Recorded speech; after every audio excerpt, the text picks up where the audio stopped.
بص كده للصورة دي وقول لي شايف ايه؟ مربع ولا أربع دواير كل دايرة ناقصة حتة؟ خليك فاكر إجابتك.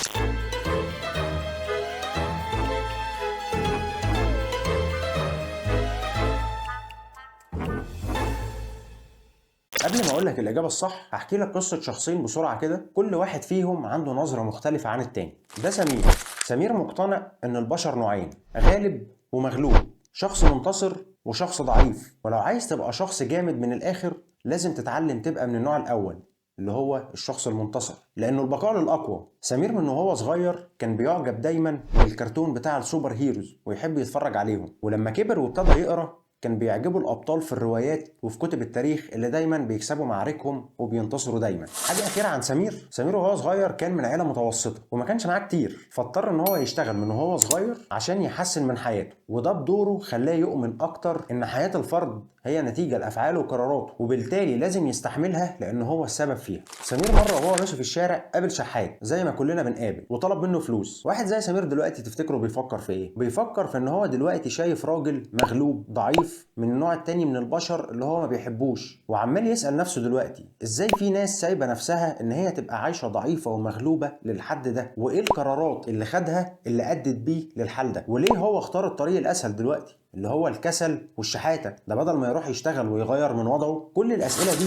خلت سمير يقرر إن هو مش ذنبه ولا قصته أصلا إنه يساعد راجل زي ده. يا عم عايز تاكل روح اشتغل، عاني زي ما كلنا بنعاني، هي الحياة كده. الشخص التاني اسمه إبراهيم.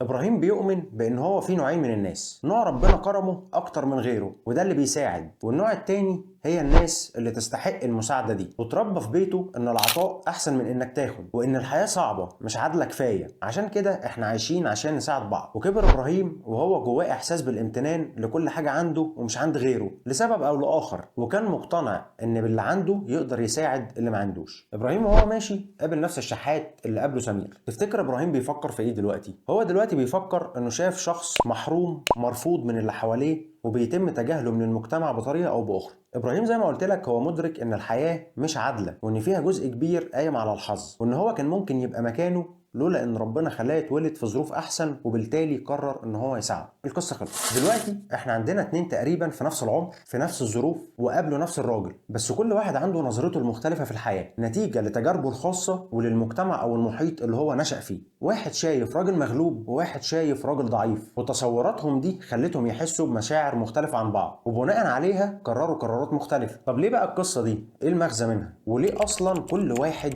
عنده نظرته وفلسفته في الحياه اللي مختلفه عن التاني؟ كل واحد فينا من وهو صغير نشأ في محيط خاص بيه، هو كان عامل حواليه زي السور. المحيط ده هو الثقافه او البيئه اللي جت منها المعرفه اللي اتنقلت للبني ادم اللي نشأ جوه البيئه دي. سمير مثلا نشأ جوه بيئه اساسها المسؤوليه الشخصيه والقوه والضعف، وده كل اللي هو يعرفه. ابراهيم نشأ جوه بيئه فيها تعدد للمسؤوليات وفيها ناس بتحتاج ناس، فبقى بيشوف الدنيا من المنظور ده. في عالم سمير الغضب هو الاداه بتاعته عشان يبقى اقوى وعشان يبقى هو المسيطر، دي المثاليه بتاعته. في عالم ابراهيم التعاطف هو الاداه بتاعته عشان يبقى شخص معطاء، هي دي المثاليه بتاعته. طب السؤال بقى الاهم على الاطلاق، لو جينا جبنا ابراهيم مكان سمير والعكس، خلينا كل واحد ينشأ في البيئه بتاعه التاني ويقرا الكتب اللي كان بيقراها التاني ويشوف الكراتين اللي كان بيشوفها التاني وهو طفل، ويبقى ليه الآباء والأمهات بتوع الشخص التاني، هل هيشوفوا العالم بشكل مختلف وعليها هيحسوا بمشاعر مختلفة؟ الإجابة لما المحيط بتاع كل واحد فيهم يتغير ده هيسمح ليهم إن هم يشوفوا الدنيا بمفاهيم جديدة وعليها بيشوفوا الحياة بشكل مختلف. وهنا مش هيبقوا سمير وإبراهيم، هيبقوا الاتنين مع بعض، هيبقى عندهم النظرتين مع بعض بطريقة متوازنة، ورد الفعل هيبقى نتيجة للموقف ده أو ده. الموضوع بالظبط عامل زي الصورة دي، فاكرها؟ هو في الحقيقة مفيش مربع، هو باين بس كنتيجة سنوية للإرباع الناقصة بتاعة الدوائر، وانت شفته عشان هو مفهوم مألوف بالنسبة لك. انت عارف ان في الحياة شكل هندسي اسمه مربع وان ده شكله، لكن لو انت مش عارف اصلا ايه هو المربع ده ما كنتش هتشوفه.